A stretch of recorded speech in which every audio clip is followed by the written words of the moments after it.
জীবনে দেখেছে বাতাস? তো বাতাস না দেখে বিশ্বাস করো, আল্লাহকে না দেখে বিশ্বাস করবে না কেন? বাতাস এটা দেখা যায় না। অক্সিজেন কি দেখা যায়? অক্সিজেন না থাকলে আমরা বাঁচবো না। 1 থেকে 2 মিনিট যদি অক্সিজেন না থাকে সবাই মৃত্যুবরণ করবে। এই অক্সিজেন তো দেখা যায়। অক্সিজেন দেখা যায় নাকি? অক্সিজেন না দেখে বিশ্বাস করো, আল্লাহকে না দেখে কেন বিশ্বাস করবে না? এই প্রশ্নের জবাব নাস্তিক কেন তার বাপদাদার 14 গোষ্ঠীও দিতে পারবে না। এরপর ইথার, ইথার কি দেখা যায়? ইথারের গতি হচ্ছে সেকেন্ডে 1,86,000 মাইল। আমরা যে কথাগুলো বলছি সবকিছু ইথারে চলে যাচ্ছে, বিজ্ঞানীরা আবিষ্কার করেছে। এই ইথার দেখা যায় না, ইথার তুমি না দেখে বিশ্বাস করতে পারো। এরপরে আপনারা মাইন্ড করবেন না, পায়খানার দুর্গন্ধ কি দেখা যায়? পায়খানা বা পচা কোনো জিনিসের দুর্গন্ধ দেখা যায় না।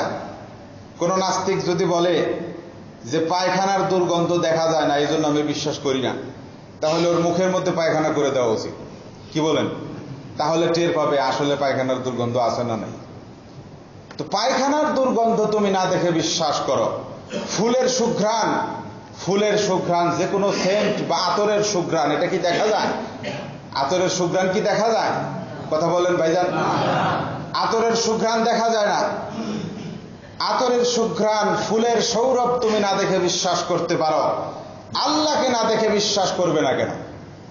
এই হচ্ছে প্রশ্ন। সবচাইতে বড় বিষয় হলো আমাদের পিতা মাতা, যেই লোকটাকে আমি আব্বা ডাকি, আমরা যারা আস্তিক, যারা মুসলমান, এরা আব্বা ডাকি কারণ আমরা ধর্মে বিশ্বাসী।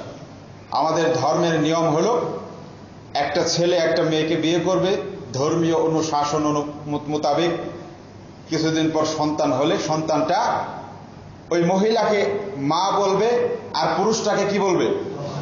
বাবা বলবে। এটা ধর্মীয় অনুশাসন। এই জন্য আমরা আমাদের মাকে মা বলি, আব্বাকে আব্বা বলি। কিন্তু নাস্তিকের কোনো ধর্ম কিন্তু নাই। নাস্তিক তাকেই বলা হয় যে কোনো ধর্মকে বিশ্বাস করে না, আল্লাহকে বিশ্বাস করে না। নাস্তিকের কাছে আমার প্রশ্ন হলো, তুমি যে এই লোকটাকে আব্বা ডাকো, ওই লোক তোমাকে জন্ম দিয়েছে, এটা তুমি দেখেছো? কি বল, কথা বলেন না কেন? কোন নাস্তিক তার আব্বা তাকে জন্ম দিয়েছে, এটা কি দেখেছে সে? সে কোনোদিন দেখে নাই। তো তোমার আব্বাকে, যেই লোকটাকে তুমি আব্বা বলো, সেই লোকটা তোমাকে জন্ম দিয়েছে, এটা তুমি দেখো নাই, তারপরেও তুমি আব্বাটাকে ডাকো। আজ থেকে হাজার হাজার বছর পর্যন্ত আল্লাহ রাব্বুল আলামিন 1,24,000 মতান্তরে 2 লক্ষ নবী দুনিয়াতে পাঠিয়েছেন, যারা জীবনে একটা মিথ্যা কথাও বলেন নাই। বলেন সুবহানাল্লাহ। 1 লক্ষ মতান্তরে 2,24,000 পয়গাম্বর, সবাই এসে বলেছেন আল্লাহ আছে। সুতরাং সেটাকে তুমি কেন অবিশ্বাস করবে? তোমার মার কথায় তুমি একটা লোককে আব্বা বললে, 1 লক্ষ মতান্তরে 2,24,000 পয়গাম্বর যারা জীবনে মিথ্যা কথা বলেন নাই, তাদের কথা অনুযায়ী আল্লাহর অস্তিত্বকে তুমি স্বীকার কেন করবে না? এটা তোমাকে বলতেই হবে। ঠিক কিনা বলেন? এই জন্য নাস্তিক যারা, তারা লাঞ্ছিত হয়, অপমানিত হয়, দুনিয়াতেও লাঞ্ছিত হয়, অপমানিত হয়, পরকালে তাদের জন্য রয়েছে জাহান্নাম, জাহান্নামের ভয়ঙ্কর শাস্তি। বলেন নাউযুবিল্লাহ। একটা ঘটনা বলি আপনাদেরকে। কলেজ, বাংলাদেশের কলেজের অধিকাংশ শিক্ষক কোনো না কোনো ধর্ম বিশ্বাস করে, কিন্তু কিছু কিছু নাস্তিক আছে। এক নাস্তিক ক্লাসে এসে ছাত্রদেরকে শিক্ষা দিচ্ছে যে যা দেখা যায় না তা বিশ্বাস করি না আমি, যেহেতু আল্লাহকে দেখা যায় না, আমি আল্লাহকে অস্বীকার করি, তোমরাও আল্লাহকে বিশ্বাস করবে না। বলে নাউযুবিল্লাহ। কিন্তু কলেজের যে হেডমাস্টার, প্রধান শিক্ষক, তিনি আবার আস্তিক, তিনি ধার্মিক মানুষ। তিনি ওই সাধারণ শিক্ষককে ডেকে বলতেছেন, তিনি শুনছেন যে এই শিক্ষকটা হচ্ছে নাস্তিক টাইপের, আল্লাহকে বিশ্বাস করে না। তিনি শিক্ষা দেওয়ার জন্য, বুঝানোর জন্য ওই শিক্ষককে ডেকেছেন। ডাকার পরে বলছেন যে আমাদের এই কলেজের ভিতরে যে লোকটা পায়খানা পরিষ্কার করে, উনি নাকি আপনার আব্বা। তখন সেই নাস্তিক শিক্ষক বলতেছে, আপনি হেডমাস্টার, তাই বলে মুখ দিয়ে যা আসে তাই বলবেন? এই যেই লোকটা আমার আব্বা, উনি তো আমার বাসায় আছে, ভদ্রলোক মানুষ, কলেজের পায়খানা পরিষ্কার করে, উনি আমার আব্বা হবে কোত্থেকে? এরকম উল্টাপাল্টা কথা বলতেছেন।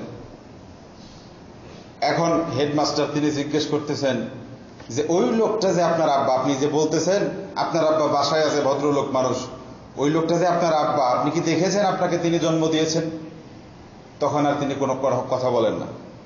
তখন হেডমাস্টার তিনি বলছেন, আপনার আব্বা আপনাকে জন্ম দিয়েছেন এটা যেমন আপনি দেখেননি, একটা মহিলা আপনার মার কথা বিশ্বাস করে আপনি ওই লোকটাকে আব্বা বলছেন, ঠিক তেমনি ভাবে আল্লাহকে দেখা যায় না, কিন্তু লক্ষ লক্ষ নবী রাসূল যারা জীবনে মিথ্যা কথা বলেননি, ওনারা বলেছেন আল্লাহ আছেন, সুতরাং আল্লাহ আছেন বলেন সুবহানাল্লাহ। আল্লাহকে অস্বীকার করবেন না। এবং আরেকটি উদাহরণ হলো মানুষের যে জীবন, মানুষের আত্মা, এটা কি দেখা যায়? দেখা যায় না। মানুষের জীবন দেখা যায় না, তাই বলে কি মানুষের জীবন অস্বীকার করার কোনো স্কোপ আছে? আপনাকে স্বীকার করতেই হবে। আপনি কথা বলতে পারেন, হাঁটাচলা করতে পারেন, নড়াচড়া করতে পারেন, এর দ্বারা প্রমাণিত হয় আপনি জীবিত, আপনার জীবন আছে ভেতর। তো একজন লোক সে শিক্ষা দিচ্ছে ছোট ছোট ছেলেদেরকে যে আল্লাহকে বিশ্বাস করবে না, মোল্লারা যে সমস্ত কথা বলে মিথ্যা কথা বলে, আল্লাহ নাই। তখন এক ছাত্রটা আবার প্রত্যেক দিন সকালবেলা হুজুরের কাছে মক্তবে পড়ে, বলে সুবহানাল্লাহ। সে বলতেছে, স্যার আপনি কি জীবিত না মৃত? তখন স্যার এমন চটা চটলো, বেটা তোকে তো আমি এতদিন খুব ব্রিলিয়ান্ট মনে করতাম, তুই আজকে যে প্রশ্ন করলি প্রমাণিত হয়ে গেল তোর মতো গাধা দুনিয়াতে নাই। আমি যদি জীবিত না হতাম কথা বলি কি করে? আমি যদি জীবিত না হই নড়াচড়া কিভাবে করি, হাঁটাচলা কিভাবে করি? আমি যেহেতু হাঁটাচলা করতে পারি, কথা বলতে পারি, নড়াচড়া করতে পারি, প্রমাণিত হলো আমি জীবিত, আমি মৃত না। মৃত হলে এই সমস্ত কাজ আমি করতে পারতাম না। তখন ওই ছাত্র বলছে, আপনার জীবন যেমন দেখা যায় না, আপনি কথা বলতে পারেন, এর দ্বারা প্রমাণিত হয় আপনি জীবিত, ঠিক তেমনি ভাবে আমার আল্লাহ রাব্বুল আলামিন, তাকেও দেখা যায় না। শীত আসে গরম যায়, গরম আসে শীত যায়, প্রত্যেক বছর নির্ধারিত সময়ে আম গাছে আম ধরে, কাঁঠাল গাছে কাঁঠাল ধরে, এর দ্বারা প্রমাণিত হয় আমার আল্লাহ আছে, তাকেও দেখা যায় না বলেছিল। ছোট্ট একটা ছেলে মক্তবে পড়ার বদৌলতে আল্লাহ পাক তাকে এই যুক্তি দিয়েছেন, বলেন সুবহানাল্লাহ। সুতরাং আল্লাহ পাক আছেন। আল্লাহকে যারা অস্বীকার করবে, সাধারণত যারা বিজ্ঞানী, এরা নাস্তিক হয় না। এরা স্বীকার করে যে কোনো ধর্ম অবলম্বন করতে পারে, হোক খ্রিস্টান আর হোক হিন্দু, যাই হোক কোন একটা ধর্মকে সে বিশ্বাস করে এবং আল্লাহর অস্তিত্ব সে স্বীকার করে, আল্লাহকে অস্বীকার করে না। অধিকাংশ বিজ্ঞানীদের এটা হচ্ছে মানসিকতা। একজন বিজ্ঞানীর কাহিনী আমি আপনাদের কাছে বলতে চাচ্ছি। সেটা বলার আগে আরেকটি ঘটনা শুনতে হবে। আল্লাহ রাসূল সাল্লাল্লাহু আলাইহি ওয়াসাল্লাম আজ থেকে ১৫০০ বছর পূর্বে মিনার পাশে আল্লাহ রাসূল বসে আছেন। এটা আপনার সূরা কমার, কোরআনে কারীমের মধ্যে একটি সূরা রয়েছে সূরাতুল কমার। এই সূরাতুল কমারের তাফসিরে, যে কোনো তাফসিরে আপনারা পাবেন ঘটনাটি। আল্লাহ রাসূল সাল্লাল্লাহু আলাইহি ওয়াসাল্লাম মিনার পাশে বসেছিলেন। তো বেঈমান কাফেররা এসে বলল, ইয়া রাসূলুল্লাহ, তারা তো রাসূল বিশ্বাস করে না, তারা বলে, মুহাম্মদ তুমি তো দাবি করো তুমি আল্লাহর নবী, এটা তুমি বলো। তো তুমি যদি আল্লাহর নবী হয়ে থাকো, আকাশের চাঁদকে যদি তুমি দ্বিখণ্ডিত করতে পারো, তাহলে আমরা সবাই বিশ্বাস করব তুমি আল্লাহর নবী। তার মানে বেঈমান কাফেরদের উদ্দেশ্য ছিল যে আল্লাহ রাসূল আকাশের চাঁদকে দ্বিখণ্ডিত করতে পারবেন না এবং তাকে আমরা নবীও বিশ্বাস করব না।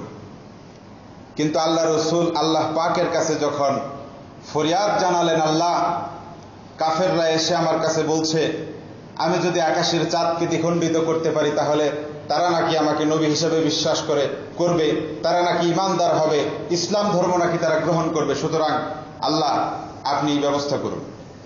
আল্লাহ রাব্বুল আলামিন বললেন, আমার হাবিব, আপনি আঙ্গুলের ইশারা করুন, আকাশের চাঁদকে দ্বিখণ্ডিত করার দায়িত্ব আমি আল্লাহর, বলেন সুবহানাল্লাহ। আল্লাহ রাসূল সাল্লাল্লাহু আলাইহি ওয়াসাল্লাম চাঁদ থেকে পৃথিবী 2,40,000 মাইল দূরে বসে আল্লাহ রাসূল সাল্লাল্লাহু আলাইহি ওয়াসাল্লাম শাহাদাত আঙ্গুল দিয়ে যখন ইশারা করলেন, আকাশের চাঁদ 2 টুকরা হয়ে জাবালে আবু কুবাইসের 2 পাশে পড়ে গেল, বলেন সুবহানাল্লাহ। জাবালে আবু কুবাইস পৃথিবীর সর্বপ্রথম পাহাড়। ওই পাহাড়ের দুই পাশে চাঁদের দুই টুকরা পড়ে গেল, বলেন সুবহানাল্লাহ। তারপরেও বেঈমান কাফেররা ঈমান আনলো না। আবু জাহেল তারপরেও ইসলাম ধর্ম গ্রহণ করলো না, অস্বীকার করলো।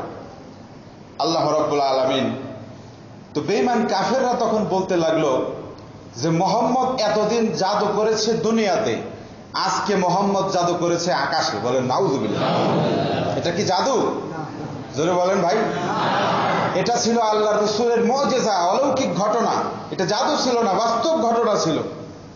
তারা বলল যে এই মক্কার বাইরে থেকে যে সমস্ত মানুষ আসবে আমরা তাদের কাছে জিজ্ঞেস করব যে আসলেই কি চাঁদ দ্বিখণ্ডিত হয়েছিল কিনা, না মোহাম্মদ আমাদের নজরবন্দি করলো। সকালবেলা যখন মক্কার বাইরে থেকে মানুষজন আসছিল তখন বেঈমান কাফেররা জিজ্ঞেস করলো, গত রাত্রে কি চাঁদ দ্বিখণ্ডিত হয়েছিল, তোমরা কি দেখেছো? তখন সবাই বলল, হ্যাঁ, রাতের বেলা আমরা দেখেছি। চাঁদ দ্বিখণ্ডিত অবস্থায় অনেকক্ষণ ছিল, অনেকক্ষণ থাকার পর চাঁদ আবার জোড়া লেগে গিয়েছে, আমরাও দেখেছি। বলেন সুবহানাল্লাহ। শুধু তাই নয়, ফাইজুল বারি, আল্লামা আনোয়ার শাহ কাশ্মীরি ফাইজুল বারি শরহে সহিহুল বুখারী ৪র্থ খণ্ডের ১৭৫ নম্বর পৃষ্ঠায় লিখেছেন, ১৫০০ বছর আগে আল্লাহ রাসূল যখন চাঁদকে দ্বিখণ্ডিত করেছিলেন তখন হিন্দুস্তানের এক বাদশাহ ছিল, তার নাম ছিল ভোলরাজ। তার নাম কি ছিল? ভোলরাজ। এই ভোলরাজ রাতের বেলা হাঁটছে, ১৫০০ বছর আগের ঘটনা। রাতের বেলা হাঁটছে, হঠাৎ করে দেখলো আকাশের চাঁদ দ্বিখণ্ডিত হয়ে অনেকক্ষণ দ্বিখণ্ডিত অবস্থায় রয়েছে, আবার কিছুক্ষণ পর জোড়া রেগে গেল। সকালবেলা, সে তো রাজা মানুষ, যত হিন্দু ধর্মযাজক ছিল, হিন্দু ধর্ম সম্পর্কে যারা অভিজ্ঞ ছিল, সবাইকে ওই ভোলরাজ রাজা সে ডাকলো, ডেকে জিজ্ঞেস করলো, আমি গত রাত্রে একটা আশ্চর্যজনক ঘটনা দেখলাম, আকাশের চাঁদ দ্বিখণ্ডিত হয়ে গেল, কারণটা কি? তো হিন্দু ধর্মযাজকরা বলছে যে আমাদের কিতাবের মধ্যে লেখা আছে, হিন্দু ধর্মের কিতাবের মধ্যেও লেখা আছে, এমন মহামানব যখন আবির্ভূত হবেন যার নামের প্রথম অক্ষর ম, শেষের অক্ষর দ, পিতার নাম হবে আব্দুল্লাহ, মাতার নাম হবে আমেনা, যিনি ঘোড়ার পিঠে আরোহণ করে তলোয়ার নিয়ে কাফেরদের বিরুদ্ধে যুদ্ধ করবেন এবং যেই দেশে খেজুর গাছ বেশি ওই দেশে উনি হিজরত করবেন এবং উনি একদিন আকাশের চাঁদকে দ্বিখণ্ডিত করবেন। উনি মনে হয় দুনিয়াতে এসে গেছেন এবং ওনার হাতের ইশারায় আকাশের চাঁদ দ্বিখণ্ডিত হয়ে গেছে। বলেন সুবহানাল্লাহ। ওই ভোলরাজ রাজা, এখন উনি তো জানেন না কোথায় আল্লাহ রাসূল এসেছেন, তিনি অনেক খোঁজাখুঁজি শুরু করলেন। খোঁজাখুঁজি করার পর তিনি দেখলেন মক্কা শরীফে আসলেই সেই মহামানব এসে গেছে এবং তাদের ধর্মগ্রন্থের মধ্যে লেখা ওই মহামানব যখন আসবে তাকে অবতার হিসেবে গ্রহণ করলেই মুক্তি মিলবে। বলেন সুবহানাল্লাহ। তখন ওই রাজা এবং অনেক হিন্দু ধর্মযাজক তার সাথে যারা ছিল সবাই মিলে আল্লাহ রাসূলের কাছে এসে কালেমা পড়ে মুসলমান হয়ে গেল। বলেন সুবহানাল্লাহ। হিন্দুরাও মুসলমান হয়েছে। তো এই হচ্ছে ঘটনা। তো আপনারা জানেন 19